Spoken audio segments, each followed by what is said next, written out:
Your opening statement will answer the question, what will be your key priority programs if elected president? And how will you realize these in the next 6 years? Ang una magsasalita ay si LEODY de Guzman. Sir, meron po kayong 2 minuto. Magandang hapon o gabi sa inyong lahat. Maraming salamat. Ang aking plano kapag ako'y nanalong presidente, uunahin ko ang pagpapaunlad ng kabuhayan ng ating mga magsasaka, ng ating mga isda, ng mga manggagawang bukid upang palakasin ang produksyon ng pagkain. Lalo sa panahon ito na malakas ang pandemya, kinakailangan ng ating mga kababayan na magkaroon ng pagkakataon na bumili ng kailang pagkain kakailanganin. Kailangan natin ito sapagkat naniniwala ako na ang pundasyon ng pag-ahon ng ating ekonomiya ay nakasalalay doon sa ating kanayunan. Pangalawa, paunlarin natin ang paggawa ng sarili nating manufaktura. Kailangan natin ang sariling industriya. Walang bansang umuunlad ng walang sariling industriya. Hindi pwede na habang panahon, ang lahat ng ating pangailangan ay ating ini-import. Mag-i-export tayo ng mga murang produkto at mag-i-import ng napakamahal, laging deficit. At para matapos yung deficit, o mapuno ng deficit, kinakailangan natin mangutang. At yan ang nangyayari sa mahabang panahon, kaya tayo baon na baon sa utang mula noon hanggang sa ngayon. Pangalawa, kinakailangan natin ayusin ang problema ng ating kalusugan. Tugunin ang pangailangan at kahilingan ng ating mga health workers. I-provide ang kailang mga pangailangan na proteksyon sa kailang pagkatrabaho, dagdag na sahod, dagdag na benepisyo, at dagdag na personnel na kailang makakatuwang sa pagharap sa pandemya. Dahil delikado, kapag itong mga ito ay natukso na kumuha o tumanggap ng alok sa ibang bansa at iiwanan tayo, baka magkaroon ng problema dahil nasa kamay nila ang kaligtasan ng ating mamamayan. Pangalawa, para din sa kalusugan, kinakailangan... Thank you, LEODY. Secretary Norberto Gonzales, you have 2 minutes. Well, baka hindi ko kayang tapusin sa loob ng 6 na taon yung gusto kong mangyari sa bayan natin. Gusto ko maging first world tayo. Ang bagay na yan ay hindi parang tinatawaan sa wedding. Kaya yan ay pinaplano, pinaghahandaan. Sa loob ng 6 na taon, ihahanda natin ang sambayan ng Pilipino para ang ating direksyon ay patungo sa pagiging first world. Ang uunahin ko ay yung ating istruktura sa politika. Para bang ang mga politiko pa natin ang humaharang para ang ating bayan ay umunlad, umusad at maging first world. Kaya structural changes sa political system, ang unahin ko, baka magkaroon tayo ng charter change, baka maging parliamentary system tayo. Maganda sana kung hindi man maging federal, baka maging autonomous ang lahat ng region ng ating bayan. Diyan ako magsisimula. Yung ibang problema, kung maganda ang liderato ng bansa, marami tayong magagawa. Thank you, Secretary Gonzales. Next, Senator Bongbong Marcos, 2 minutes. Maraming salamat sa lahat na nabigyan kami ng pagkakataon upang pag-usapan ang ating mga problema na hinaharap. Sa tagal ng aking pagsiservisyo, ngayon lang po ako nakakita ng ganitong krisis na hinaharap ng ating bansa ngayon. At pagka tinatanong ko sa taong bayan kung ano ang kanilang kauna-unahang pangangailangan, ang laging sagot sa akin ay trabaho, trabaho, trabaho. Kaya dapat natin magdagdag ng trabaho para mabigyan ng mas magandang buhay ang mga naghihingalo ngayon dahil sa pandemya, dahil sa krisis na dala rin ng pandemya. Sa aking palagay, ang mga sektor na ito ay unang-una yung MSMEs, yung Micro, Small, Medium Scale Enterprises. Dahil 95.5% ng ating negosyo ay nasa kategoryang yan, 62% ng employment ng mga employer ay nasa kategoryang yan. Kaya at bukod pa ron, sa pag-aaral ko, nakita ko na sa bawat gastos ng gobyerno, malakas ang balik ng pag-create ng trabaho, dadami ang trabaho. Pangalawa, agrikultura. Kailangan natin patibayin ang agrikultura natin, pagandahin uli natin ang agricultural sector natin. Dahil napabayaan ito na matagal at nakita nung pagdating ng pandemya kung paano tayo naghirap dahil umaasa na lang tayo sa importasyon. Bukod pa ron ay maraming trabaho ulit ang may bibigay kapag tayo ay nag-invest sa agrikultura. Pangatlo, isa sa pinakamabilis sa aking nakikita na industriya na makapagbigay ng trabaho ay ang industriya ng turismo. Ang industriya ng turismo ay madali kasi ibigawin natin ito para sa ating mga kababayan. At sa ilalim nito ay ang ating infrastruktura, kasama na dyan ang digital infrastructure para pagandahin ang ating internet, palawakin Senator Marcos, the time is up na po. Ang ating internet service. Thank you, Senator Marcos. Next, Secretary Ernie Abella, 2 minutes. Magandang gabi po sa lahat. Sa akin po, pakikipagsalamuha sa katauhan for the past several months, nakita ko na parang nakaupo po tayo sa isang social volcano. Ang laki po ng agwat na mayaman at mahirap. Pangalawa, parang nawala po ang tiwala ng tao sa gobyerno. At pangatlo, mukhang wala pong pagmamahal. Para maharap po ito, ay nakita ko po meron pong tatlong bagay na pwede natin gawin. Unang-una, gawing patas ang bayan. Pangalawa, magkaroon tayo ng gobyerno na darama. Pangatlo, ay magkaroon po tayo ng isang matatag na bayan. Paano po gagawin yung gobyerno na darama? Unang-una po, katulad po na nasabi ng ibang kasamahan natin ay lagi nababanggit ang agrikultura. Pero ang plano po natin ay gawin po natin isang mega industry ang agrikultura. Hindi lang po siya basta paigtingin, kundi gawin po talaga natin siyang isang mega industry. Para in one blow, masagot po natin ang mga pangailangan from research and development, all the way to production, all the way to farm gate prices, all the way to marketing, all the way to post-harvest facilities. Tuloy-tuloy po siya. And then the other thing po, para maharap din po yung maisoli ang tiwala ng tao sa gobyerno, ay kung po pwede po paigtingin natin, let's activate once more civil society. Ibalanse po natin ang power between government and big business, and then make sure that it is balanced, it is rebalanced. The power is rebalanced by the effective use of effective release of civil society.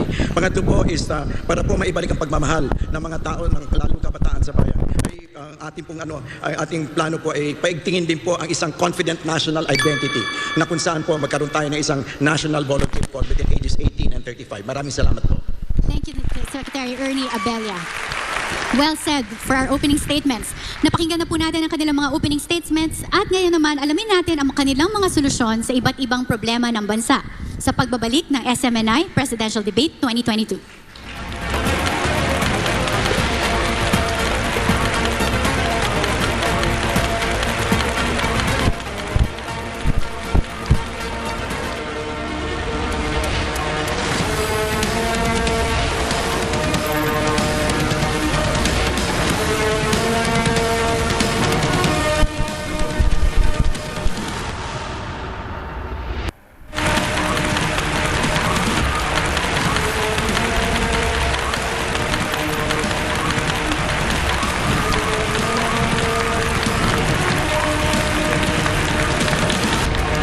Nagbabalik ang SMNI Presidential Debate 2022.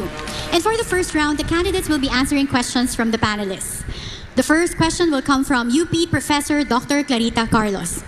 Each candidate will have 90 seconds to answer a panelist's question, and other candidates will have 60 seconds each for interpellation, and then 30 seconds for a rebuttal. And just as a reminder for our candidates, you have a timer here in the front, so you can be guided as to how much time you have left. Professor Carlos, your question, please. Hi, good evening, everyone. Thank you so much for the 4 presidential candidates who had both the political commitment and the political courage to be part of this conversation.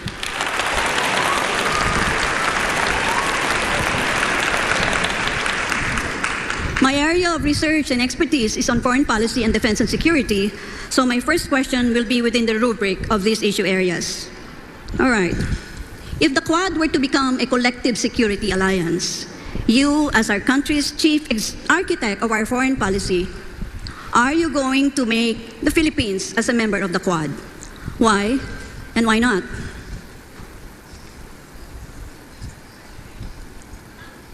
Professor Carlos's question will be addressed to Secretary Norberto Gonzales first. Well, we will always be part of arrangements like that. And yes, it's important.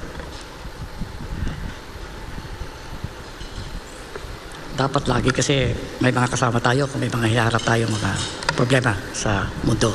Kaya kailangan, kung may mga arrangements na ganyan, dapat pinapasok natin.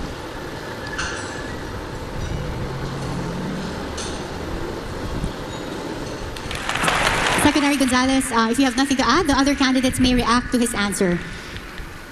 I think Secretary Ernie Abella. Yes. The Philippines needs to retain an independent foreign policy, and in which case it needs to be able to dance between the two great powers. As we can maintain relationships with them, but not to join. However, because we need to be able to maintain that specific independent stance. We can relate with either one, the other one, but at the same time we need to retain our independence and be able to sustain our own sovereignty. Thank you. Yeah, but Mr. Abella, remember, you're still linked to the United States of America because of the Mutual Defense Treaty. So the Quad is composed of, well, so-called democracies. And so are you more leaning towards being part of the Quad or some other collective security arrangement? It's not a question of leading more, but the question of being able to maintain both while maintaining a balance. Yeah, I have a problem with the concept of independent because it's like you're sitting on the fence. Is that what you mean? No, I mean to say that we need to be able to make our own stands and be able to make our own decisions without undue influence from anybody. I don't know that being friends with everybody is foreign policy. We're not being thank friends you. with anybody. We can have trade with the greater power, which is our neighbor. On the other hand, we can maintain MDTs with the people in Quad. Yeah, well, the reason why, and this is for all the candidates, I asked this question is that right now I'm sure the big powers are trying to carve their own spheres of influence. And because we've always been within the sphere of influence of the United States of America, the Quad is simply an extension of this proposed collective security arrangement. On the other hand, they will not always, we can always be sure that they will always stand for us. Well, of course, nobody can answer that question, even if we ask Biden today, you know. Thank you. Thank you.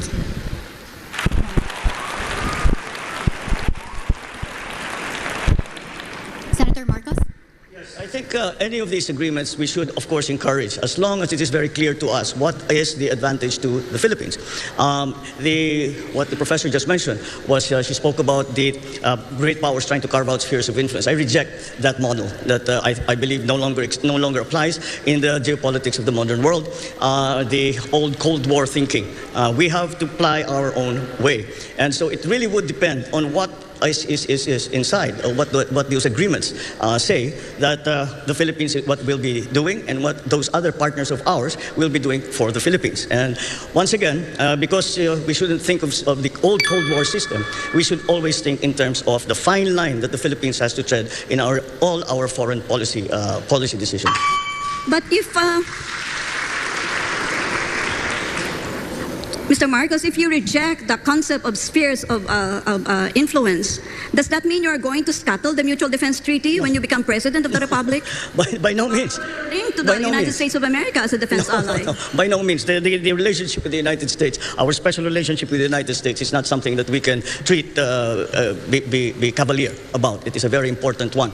And it has stood us in good stead for over 100 years. And that, I think, will never disappear from the Philippine psyche, the idea and the memory of what the United States did for us and fought with us in the last war. And so that is a specific part of our foreign policy. But then as we approach, we know that we are a hot spot right now. The West Philippine Sea is a hot spot in geopolitics right now. And that is why we still have to find our own line in terms of all of these arrangements. Except the one simple principle is that we will not cede 1 square inch of the Philippines to any country. Karen, do I have time for one more follow-up with Mr. Marcos? Yes, Professor Carlos. Yeah. Okay, if that is the stance that you have taken, Mr. Marcos, suppose you have a situation where China is trying to, take us in, embrace us within its sphere of influence. How would you react as our chief architect of our foreign policy? Once again, in terms of specifically to China, the correct approach still seems to be one of engagement. And no matter what the superpowers are trying to do, we have to work in the interest of the Philippines, and we cannot allow ourselves to be part of the foreign policy of any other country, and we have to have our own foreign policy. So again, whatever the superpowers do, we as a highly strategic having a highly strategic geographical location in the world, really have to walk that very, very fine line between these great powers who, I always say, these are great powers, we are in between. If they sneeze at the same time, we disappear from the map. And that is something that we always have to keep in mind. Thank you. LEODY, we'll hear from you. Para sa akin talaga ay maiwasan yung lahat yung pakipagkaisa dito sa mga malaking bansa sa daigdig na ang relasyon ay gagawin tayong parang pawn lang sa mga kanilang mga labanan. Ang aking naiisip talaga ay maging unaligned ang ating bansa sa mga malaking kapitalistang bansa sa daigdig. Tapusin yung ating military agreement sa US, yung Mutual Defense Treaty, yung BFA, yung EDCA, at pati yung relasyon natin sa China na dihadong-dihado tayo. makipagkasundo lamang tayo doon sa mga bansa na gagalang sa ating mga karapatan, sa ating soberanya, sa ating territorial integrity, sa ating mga panuntunan. Any follow-up questions, Professor Carlos? Yeah, Mr. De Guzman, kung gusto ninyong non-aligned po tayo, ay saan po tayo tutukod? Alam niyo naman ng ating military yung pinakamahina sa buong ASEAN region. So, ito ba ay aspiration mo lang bilang chief executive? Or is non-alignment, this is still something that will wash in international politics now? Non-aligned tayo doon sa mga bansa na magagamit lamang tayo sa kailang mga interes. Lalo na sa kasalukuyang sitwasyon ngayon na yung China halos at Amerika ay may trade war at nagigirian sila, huwag na tayong makisangkot sa kailang girian. Makipag-align tayo sa mga bansa na nagsusulong ng pagkakaisa, kapayapaan at economic ang mas focus ng pagkakaisa at pagtutulungan. At hindi yung papanig sa Amerika o sa China, lalo na sa usapin ng West Philippine Sea na siya ang mainit na usapin sa ngayon. Magagamit lamang tayong phone ng sino man sa kanila. Kaya dapat makipagkaisa tayo sa mga bansa dito sa Southeast Asia at tayo ay magtulungan para sa ikauunlad ng mamayan. Iwasan natin ang giyera.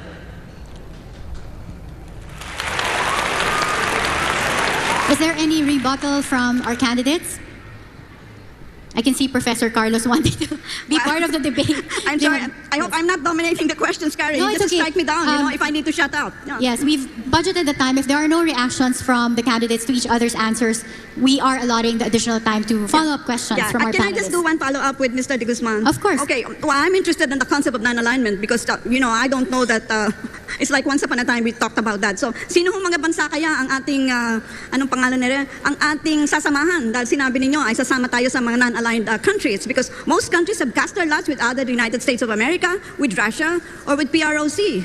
So, saan tayo? Diyan lang ba tayo nakaupo sa bakod? Ang gusto natin ay hindi dependent, kundi isang independent foreign policy at makikipagkasundo tayo. Hindi naman tayo magpuputol, kundi makikipagkasundo tayo sa mga bansa na re-respeto doon sa ating soberanya at territorial integrity.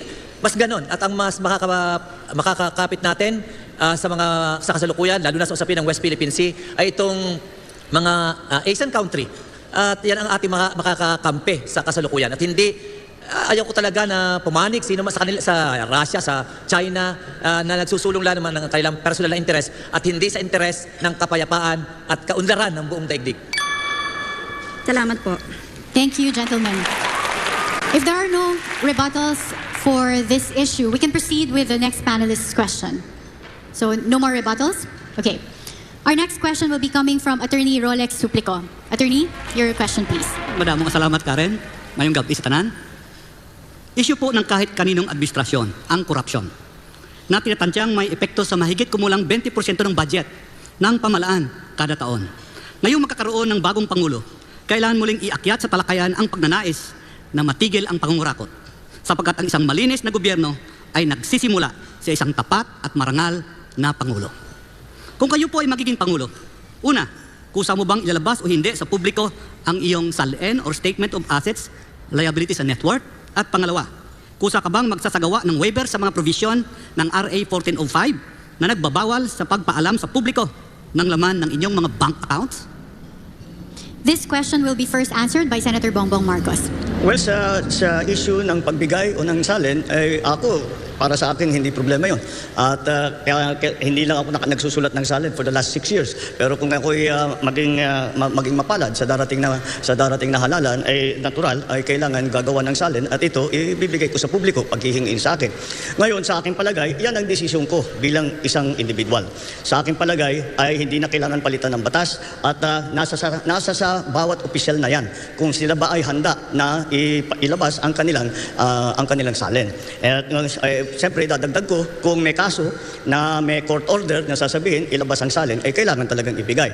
Pag na-mandate ng isang korte, maliwanag na talagang ibigay at ipalaman. Sa sarili ko lamang, para maging maliwanag, kapag ako ay susulat muli ng salin, ito ay gagawin kong public information. Thank you, Senator Marcos. If there are no other reactions from any of the candidates to Senator Marcos's answer, we will proceed with Secretary Ernie Abella for the same question. Yeah, wala pong problema sa akin yun. We'll just, I'd comply. There's no question about it. Short and sweet, Attorney Rolex. Thank you. And I assume no reaction from the candidates. Okay, we'll have LEODY for the same question. Dapat lang na ilabas, no? Dapat lang ilabas ito. Walang problema sa akin na ilabas yung salin at igawing publiko. Great, another straight to the point answer. And of course, Secretary Norberto Gonzales. Okay lang. Okay lang na ilabas yan. Pero, alam mo, siguro medyo dagdagan pa natin ng konti. Kasi meron akong nalalaman na sa ibang bansa. Hindi lang SALN ng mga public officials ang ipinapubliko. Public na ipinapublish ang lahat ng income tax returns ng buong sambayanan. Maganda siguro ganoon para pantay. So Karen, follow-up question. Of course. Papayag ka bang i-require ang inyong immediate family, asawa at mga anak na ilabas na magperma ng waiver sa provisions ng RA 1405? Of course, buong Pilipinas nga gusto kong gumawa niyan eh. Dapat open tayo kung ano ang hinahawakan natin. Para na sa ganun walang duda. At mas mabilis ang pagkolekta ng taxes. Na tama. I think we have reactions from Secretary Marcos. Senator Marcos. Sa and aking Secretary palagay, Go. kung sino ang nasa batas na sinasabi kailangan sumulat ng salin, ay kung nasa sa kanya, kung sila ay maglalabas. Ngayon, ang pamilya ko naman ay siguro, hindi dahil pamilya ko, kailangan magsulat ng salin at kailangan ilabas. Kaya siguro yung aking sinasabi ay lahat na, kung may papilya man ako na nakaupo, na sumusulat ng salin, ay sa palagay ko handa rin sila na ilabas lahat yan. I also saw Secretary Abella reacting earlier. Sir, yes. No, basically, kung sino kung kailangan, like everybody said, kung sino yung kailangan maglabas, ilalabas, wala naman kagipitan doon. Thank you to our candidates. If there are no more reactions, are there any follow-up questions, Attorney Rolex? No more, Karen. Thank you very much. Thank you.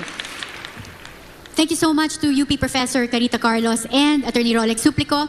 And we've heard from our candidates. SMNI Presidential Debate 2022 will be back.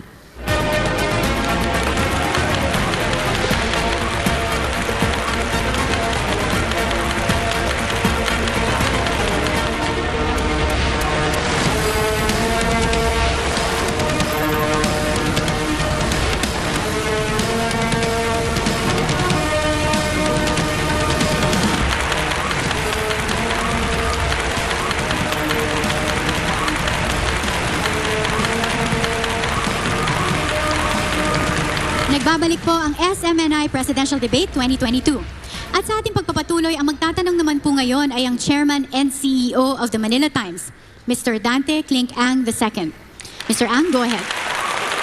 Magandang gabi po sa inyong lahat. Professor Carlos started us off with a foreign policy question, and I'd like to ask something similar where it converges with gut issues. The public discourse on the West Philippine Sea often glosses over the interests of the smallest stakeholders. It was refreshing to hear several candidates for president mention the need to allow Filipinos to fish in the disputed areas, but we have not heard specifics. The concern for our fisherfolk seems to be growing on a larger audience, particularly the young voters, as evidenced by the release just days ago of a music video featuring the rock band Sponge Cola and singer Karil. If elected president, how will you look after the interests of small fishermen who are occasionally harassed by foreign vessels and often crowded out in the controversial area by fishing boats from countries with competing territorial claims like Vietnam, Taiwan, and of course, China? The first candidate to answer this question is Secretary Ernie Abella. All right. The fisher folk would come under the agri-powerhouse. And in the same way that we have promised that we seek to provide as much support as we can, we'd also like to do the same thing for fisher folks. One of the things that has been proposed is that they be accompanied by our for CGs, white ships. That sort of thing. But on the other hand, first and foremost, maybe what we'd like to do is we're trying to set up a board of agricultural investment who could probably bridge a conversation with this competing interests with Vietnam, let's say, or China, so that we can come to some sort of an agreement. We can have a conversation and allow them to be able to fish peaceably. We'd like to begin first by bridging those gaps between countries and not just allow tensions to fester on the sea, on the waters, so to speak. So we'd like to be able to first reach out economically, reach out diplomatically, and work out some sort of a system, some sort of a code of conduct to be able to handle that. Thank you. Thank you, Secretary Abella. Same question to LEODY de Guzman. Malaking problema talaga yung ginagawa ng China dito sa ating mga mangingisda, no? At ang kailangan talaga natin ay hindi naman natin kayang labanan, girahin yung China dahil sa klase ng inabot ng ating military capacity.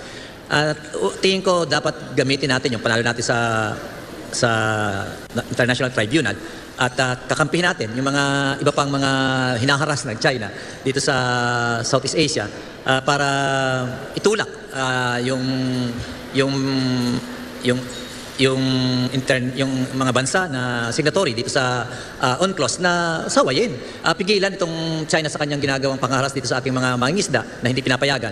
At gamitin natin, siguro economic diplomacy gamitin natin para i-pressure yung China na mapayagan o makapaghingisda yung ating mga mangingisda dito sa West Philippine Sea. Ito'y atin, dapat ito'y inirerespeto ng China bilang isang member din o signatories ng UNCLOS para sa ganun ay magkaroon tayo ng laya na makapangisda.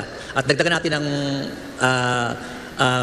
Coast Guard o Navy dyan para protektahan ang ating mga mangingisda. Okay, thank you, LEODY. On the same question, Secretary Gonzales. Nakakalungkot ka na naiipit ang ating mga maliliit na mga isda sa napakalaking issue. Ating hinaharap na sigalot sa China. Kaya tingin ko, dahil malaking usapin yan, para wag lang mapunta sa pangalim ng ating mga maliliit na mga isda na pupunta sa teritoryo in dispute today, medyo tulungan na muna natin ang gobyerno para wag sila magutom. In the meantime, kailangan ay suriin natin mabuti ang nangyayaring sigalot sa West Philippine Sea. Yan talaga ang ugat ng suliranin ng maliliit nating mga isda. Huwag nating ipatong sa balikat ng mga maliliit ang malaking problema na hinaharap ng bansa. Tutulungan natin sila economically. Ilalabas natin sila sa panganib. Pero haharapin natin ang China. Ang nakikita ko lang sa usapin na ito, para bang nawala ng respeto ang bansang China sa atin. Kaya kung tayo kikilos, uunahin natin ang pagbibigay ng respeto sa ating bansa. Kung tayo makikipag-usap, dapat nire-respeto tayo. Kung wala yan, mahirap makipag-usap. Kaya ang unang aksyon, respeto para sa atin. May programa tayo para dyan. Thank you, Secretary Gonzales. Senator Marcos? Marami talaga tayong issue, hindi lamang sa conflicting claims sa gitna ng Pilipinas at saka China. Kaya ngayon lang ang nakita kong national election na naging issue ang West Philippine Sea or ang foreign policy. Sa palagay ko, sa dami ng ating kailangan ayusin sa ating pagsasama, sa pagkaalyansa natin sa China, ay unahin natin ito. Ito ang pinakauna na dapat natin simulaan, na makabalik ang mga mangingisda doon sa kanilang palaisdaan na matagal na ginagamit, na daan-daang taon na. Siguro naman, may papaliwanag natin sa China na ang mga bangka ay hindi naman military threat yan sa kanila. Bakit sila maglalagay ng warship doon?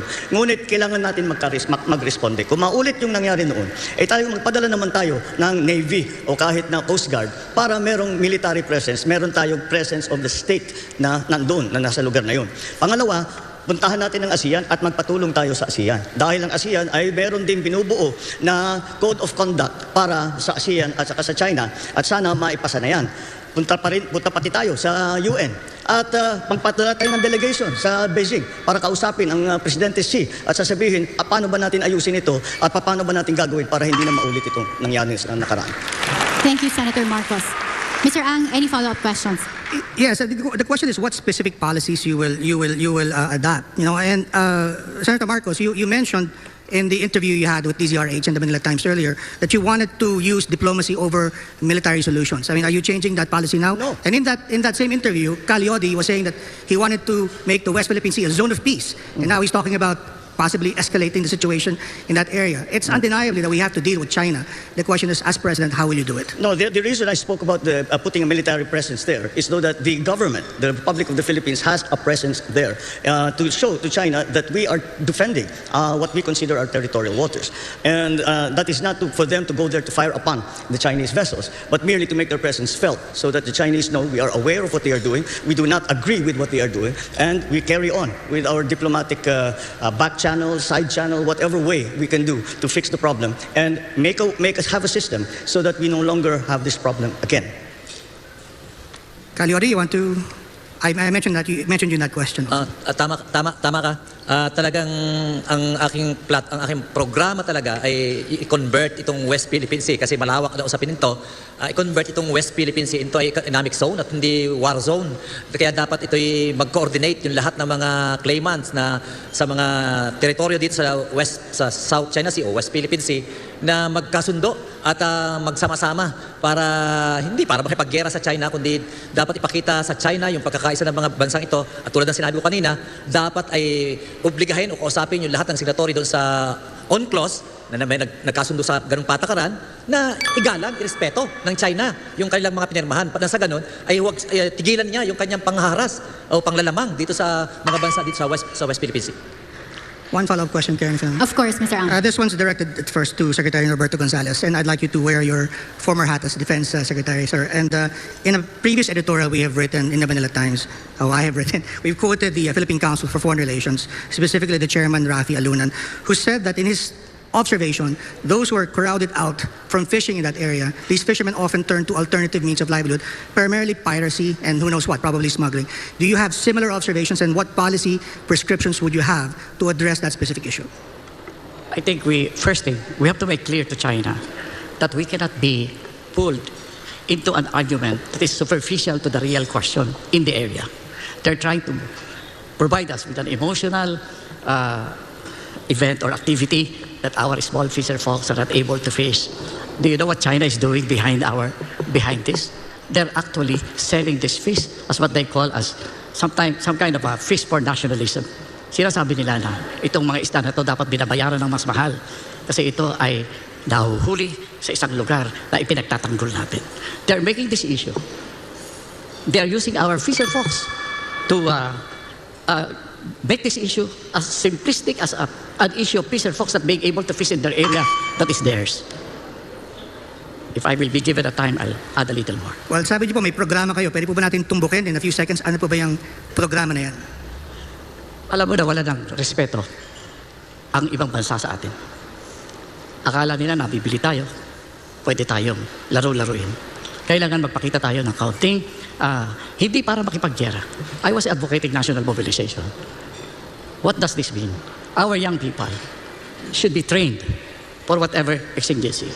There are signs that China might tempt us. Kasi alam natin ang China ayaw ng gera. Pero pagka territory ang question, nakikipaggera sila. Tinatanggap natin, mahal ng China ang kanilang bansa. Handa silang makipaggera kung kinakailangan para sa teritoryo. Dapat nating ipakita bilang bansa na kaya nating gawin yan. Mahal natin ang ating bayan. Handa rin tayong tumindig. Mahina tayo, pero kailangan magsanay. Any reactions from our candidates? Secretary Ernie. Yes. In this matter, I think we should continue to examine the COC ASEAN +1, the ASEAN +1 conversations with China, and in order to be able to address these things diplomatically before we engage in anything more drastic. Thank you.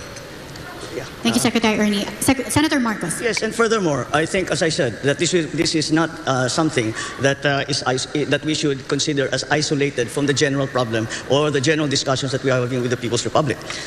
It should be the first part, in my view, because what we are, as Filipinos, we are most concerned at this moment, the immediate concern, na makabalik ang mga mangingisda dun sa kanilang palisdahan. Yun ang unahin natin. Ngayon, pag nakahanap tayo ng kasunduan sa People's Republic of China, ay siguro baka nasimulaan na natin ang pag-uusap tungkol sa West Philippine Sea. Dahil kung nasabi natin, amin yan, at tumanggap sila, umpisa na yan. Diyan tayo magsisimula at dahan-dahanin natin itong problema na meron tayo sa China. Thank you. More reaction from LEODY. Tulad na sinabi ko kanina, malalim yung yung dahilan ng China, yung pagiging aggressive niya sa pagpunta dito sa West Philippine Sea, pagsakop sa ating mga teritoryo. Hindi lang yan, dagdag na lang yung usapin ng pangingisda. Ang totoong dahilan ay yung presence ng Amerika dito, yung mga aircraft carrier niya dito. At yun ang gusto niyang proteksyonan, yung kanyang sariling bansa. Kaya yun ang problem kapag tayo kumampi, either sa Amerika o sa China, ay mayayari tayo, maiipit tayo sa kita dahil ito'y banggaan lang dalawa. Thank you, LEODY. Are there any further reactions from our candidates or rebuttals? Masasabi ko lang na huwag nating payagan. Yes, Secretary Gonzales. Masasabi ko lang na huwag nating payagan na gamitin yung maliliit natin sa mga malalaking usapin. Hindi malaking gastos. At masasabi ko, Matutuwa ang ating mga maliliit na mga isda na pumupunta doon kung bibigyan sila natin ng ibang opportunities economically. At pwedeng paliwanagan ng ating mga isda na ito, usapin ng bayan natin. Kaya, huwag muna kayong mag-isda dyan. Huwag kayong paggamit. Kasi ginagamit ang issue nito para takpan ang tunay na malaking issue sa West Philippine Sea. We have a follow-up question from Professor Clarita Carlos. Yes, there is no doubt that what is being fought over here is fish, isda. No? And so there is also no doubt that the food security of China cannot be at the expense of the food insecurity of the rest of us. Now let's move away from the pseudo-militaristic perspectives that some of you have noted earlier. And how about thinking about a regional fishing agreement, which is along the lines that Mr. Abella talked about a while back? The reason why I talked about that is, well, there's a personal reason, because I'm writing a book on regional fishing agreement. And since any one of you will become the President of the Republic of the Philippines, I was wondering if it is worth writing that book on a regional fishing agreement. Why not? Who wants to take on that question and statement if first? I may, Senator Marcos. I beg to differ that this is about fish. It is not about fish, in my view. It is about territorial waters. And that when we have these 200 Chinese boats coming and blocking our fishermen, it is to assert their claim that this is part of their territorial water. And that is why you cannot separate the problems that we're having with the fishermen from the larger problem that we are having in our conflicting claims with China, and for that matter, for other countries in ASEAN. And that's why we have to look at it as maybe an opening. I always mention this, that we have to try every single way that we can. And I remind everyone that China and the United States came together because of ping pong. And who would have thought that that's where it would start? Who knows where our coming together will start? But isn't that related, Mr. Marcos, to my earlier question about the Quad? You know, if you have a whole array of, militia there, wanting to take over the whole of the contested South China Sea, shouldn't you lean on the Quad as a collective security arrangement? No, because that is a military solution, and that proposes a military solution. And I do not think we want a military solution, because we simply do not want a war. I do not think China wants a war. I do not think the United States wants a war. The Philippines certainly does not want a war. Well, but Mr. Gonzalez just said that China only recognizes naked power. So what are we talking about? I don't think that is the method for us to come to an agreement with the People's Republic of China. There are three ways to gain territory. One is upon agreement with arbitration by an international body, agreement of two or more parties. Number two is war, and number three is bilateral agreement. We're left only, I think, with bilateral agreement, and that's what we should pursue. Thank you. Secretary Gonzalez wants to react. Precisely what Dr. Carlos says, the presence of the superpowers in our region will actually prevent war. That is an opening for us to gain something that we have lost. And this is respect of other nations. You know, we may have our army may be weak in terms of equipment, but our nation is rich in the hearts of young people who can show to the world that they're willing to stand if challenged. I do not think there will be war. As Dr. Carr said, the superpowers are there. China will not dare challenge that. That's a beautiful situation in our area of the world today. Let's take advantage of this. Let us show that our young people can do something. Thank you, Secretary Gonzalez. Any reaction or rebuttal from our candidates? I would still go back to having a multilateral relationship regarding that matter. So I would still refer back to ASEAN plus China. ASEAN, it's a conversation that we need to settle. And because, as we all know, our neighbor is sensitive to international opinion. Any reactions? Secretary Gonzalez again? I agree with ASEAN. ASEAN plus one, yeah. ASEAN plus one? Yeah. Maybe if it's ASEAN plus one, we have to make it ASEAN 1, 2, 3, 4. Yeah, we cannot just limit it to ASEAN plus one if we want a dialogue. Isda muna. Yeah. So, ASEAN, yes, because we belong to ASEAN. We need our neighbors in this business. But if we want to... But I would like to go back to my... Secretary, we're out of time for your reaction. Yes. Senator Marcos? Yes, please. I cannot see though what in this formulation, but how we are going to tell our fishermen, wag muna kayong mangisda dyan. Anong hanap buhay nila? Anong kakainin nila? Kailangan natin ayusin yung problemang yan in whatever way we can. Kaya kailangan isama natin, gawing bahagi ng malaking usapan sa China. Yung unahin na nga natin, yung naging lagay ng ating mga mangingisda. Doon natin simulan. Hindi malay natin. Pag nasimulan natin dyan, ay lalawak ang usapan natin at kaganda.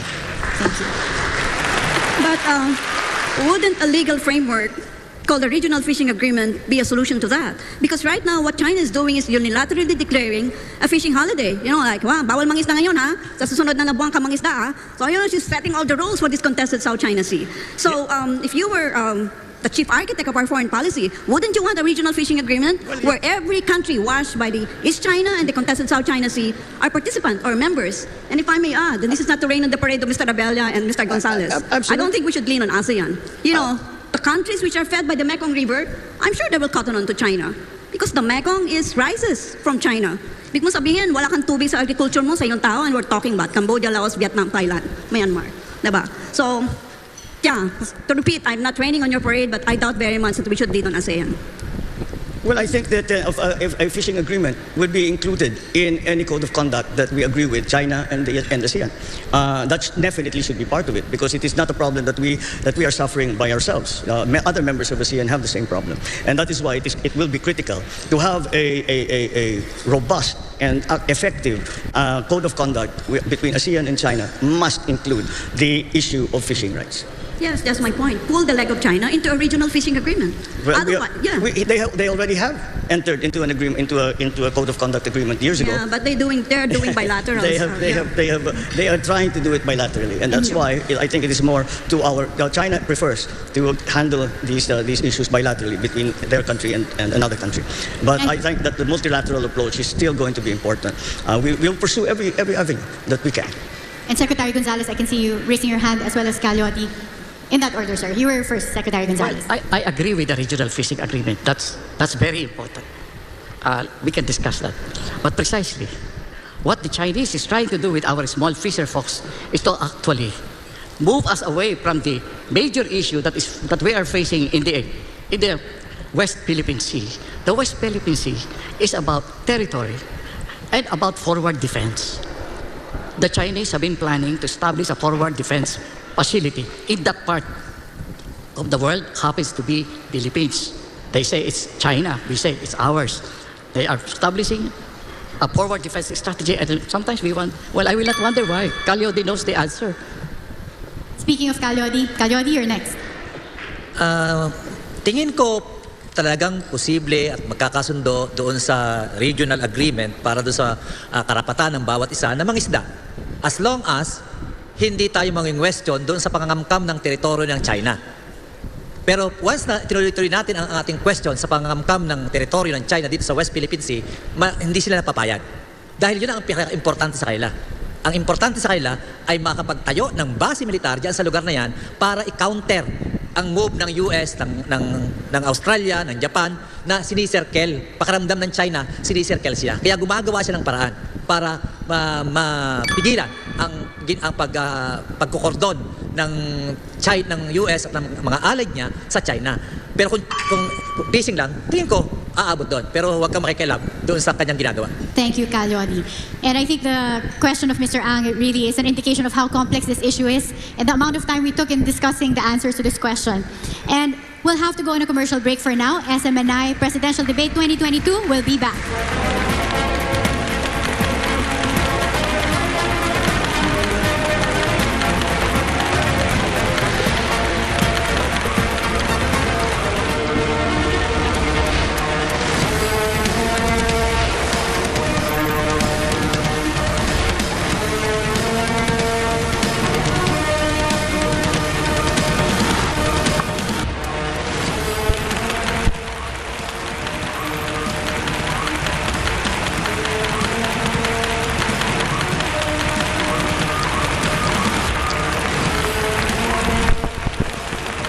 Nagbabalik po ang SMNI Presidential Debate 2022.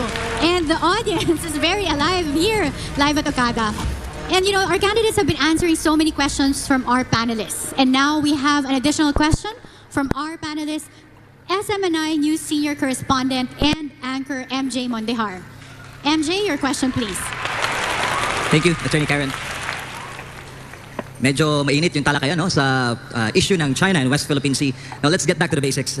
Gentlemen, if you become the next President of the Republic, how do you plan to feed the 110 million Filipinos and the next generation if the prices of staple foods continue to increase? Specific po sana ang paglalatag po ng mga plano. Maraming salamat. For this question, we'll have LEODY as the first candidate to answer.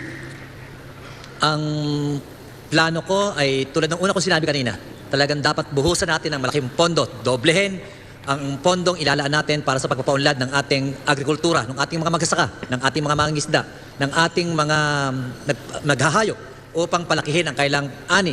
At mag-invest tayo doon sa research and development para masigit pang paparamihin yung huli ng ating mga mangingisda. Hindi dapat tayo mag-i-import ng mga sibuyas, bawang at galunggong, kayong napaka-agricultural ng ating bansa. Kaya kinakailangan nating gumawa ng roadmap para pagpapaunlad ng ating sakahan at itigil natin yung rice tarification law na nagpapahirap doon sa ating mga magsasaka. Yun ang ating gagawin. And then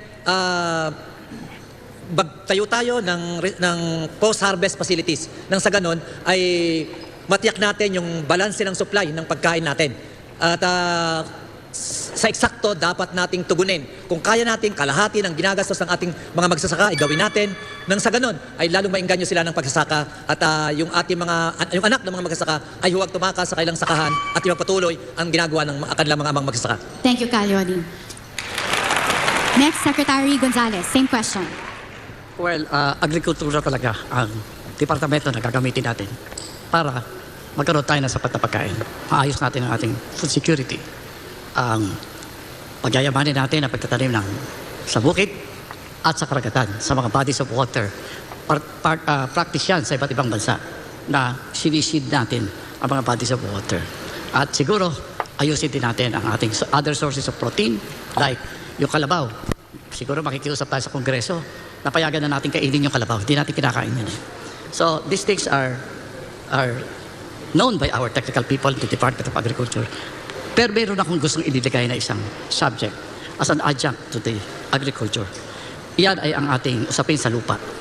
Ang agrikultura natin ay hindi yumayabong kasi may mga diferensya tayo sa ibang batas at policy natin sa agrikultura. I'm specifically mentioning our law on agrarian reform. Ang mga malalaking lupain na ang iba ay sinasaka ng mga nakakaintindi ng agrikultura, pinagputol-putol natin, ipinabigay natin. Dapat tingnan natin mabuti. Ano ang nangyari sa kabuhayan ng mga maliliit at Thank you, tumanggap ng Secretary. maliliit na lupa? Unfortunately, out of time. Next, we have Senator Marcos answering the same question. Ganun talaga, kailangan natin ayusin ang sektor natin ng agrikultura. At nakita kaagad ito nung pagdating ng pandemya na hindi tayo makapag-supply ng pagkain para sa ating mga kababayan dahil umaasa na lang tayo sa importation. Umaasa tayo sa importation dahil hindi na pinaganda ang agricultural sector. Kaya sang-ayon ako sa sinabi ni LEODY na dapat ibisahan natin sa R&D. Kailangan yung mga, lalo na may climate change ngayon, yung mga bagong varieties ng palay, ng kahit ng lahat ng tanim ay pag-aralan natin para mas magandang magiging ani. So, tapos lahat ng ayuda, lahat ng fertilizer, lahat ng pesticide, dapat makabili tayo ng mura. Tapos may pautang. Kaya siyempre kasama dyan yung patubig. Hanggang sa post-harvest facilities, hanggang sa processing, dadagdagan ko lang hanggang sa pag-retail. Dahil kung ang gobyerno ang humahawak sa buong production sa buong linya ng produksyon hanggat sa pagbenta sa retail, ay ang gobyerno ay hindi dapat kumita.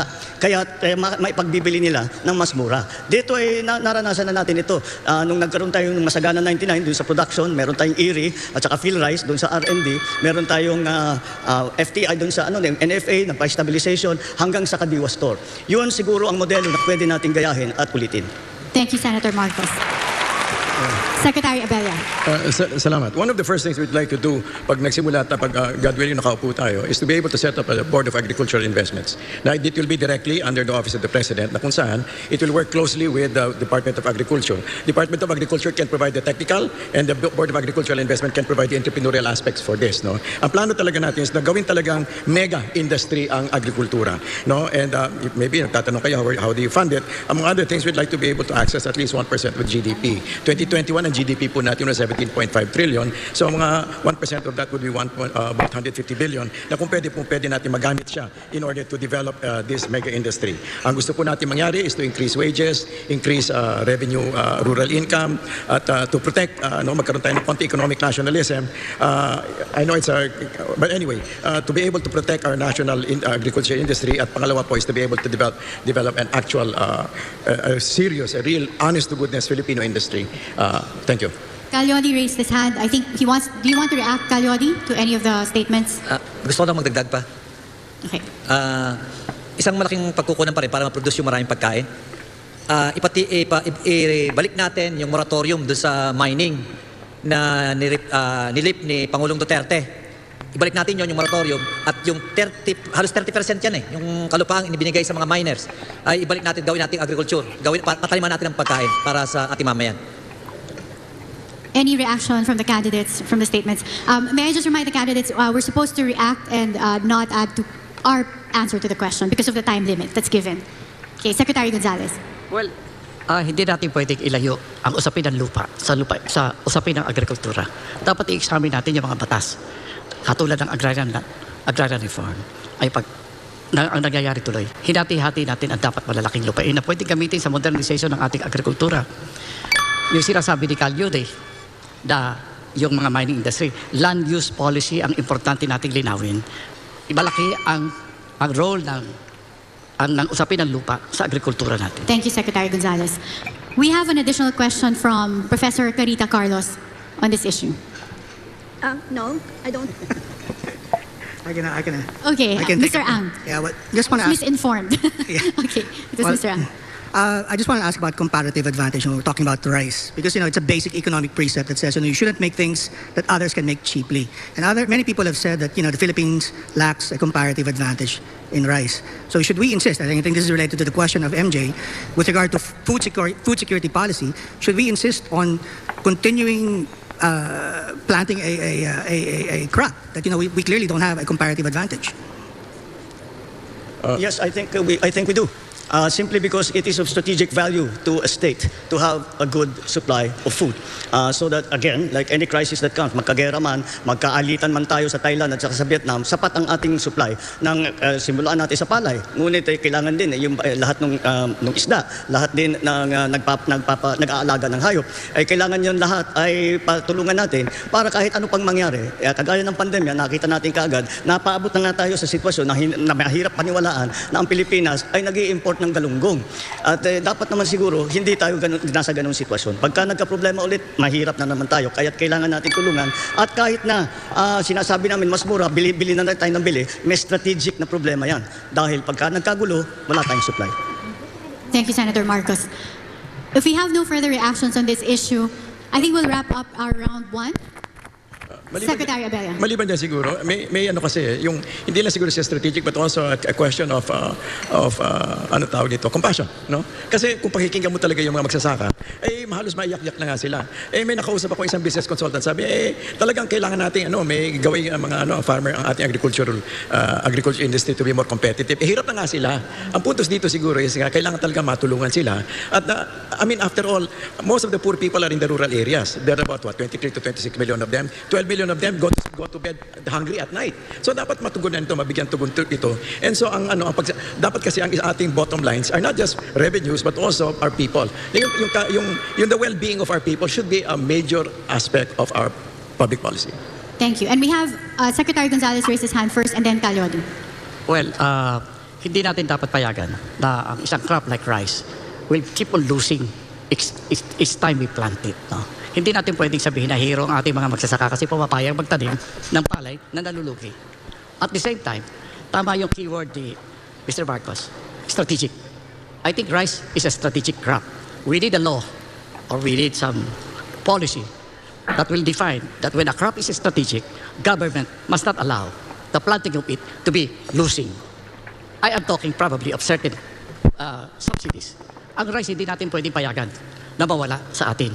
And of course, there are some possibilities. For example, why are we planting rice sometimes when areas where there is no water? when it needs water. There are a lot of places like Deleguas and Mars. Secretary, Lagos and Mars. sorry, we're out of time. We'll have LEODY react. Magaganda yung sinasabi, kahit yung sinabi ko, lahat sila maganda yung sinasabi na para sa food security.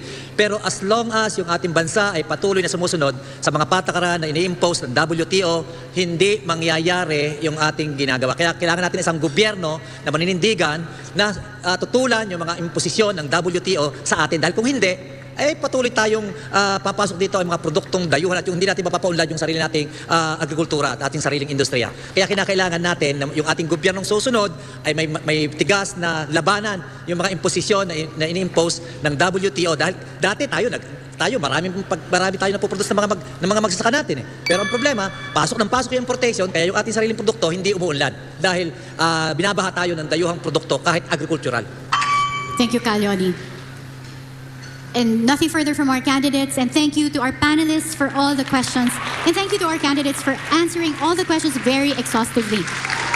At dyan po nagtatapos ang ating round 1. Magbabalik ang SMNI Presidential Debate 2022.